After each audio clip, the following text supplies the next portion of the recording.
Alright, now we'll do the magazine catch, probably the easiest part. Drop it in. Threaded side, obviously, will go through the hole. Fits perfectly. Take your spring over here. Once the spring is over it,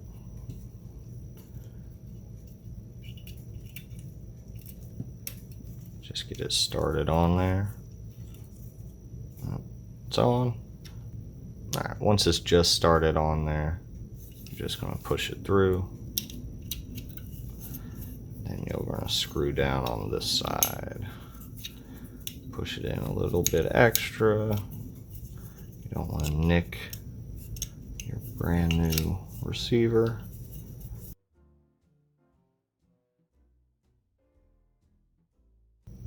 That mag release is done.